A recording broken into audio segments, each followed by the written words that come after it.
take a physical picture of the place. The secretary of the SCB actually five.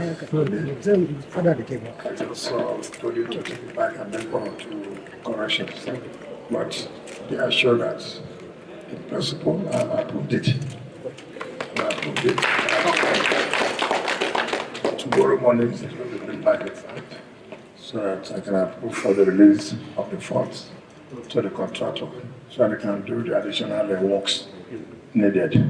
I'm happy the way they are working, and let us try and work together for the interest of Nigeria. Thank you and God bless you. Thank you very much.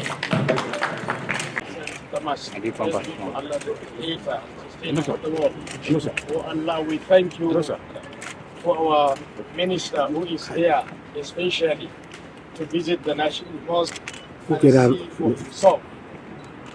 Mr. Minister, sir, this is where we used to have the Independence Anniversary celebration, Democracy Day celebration, and maybe national events.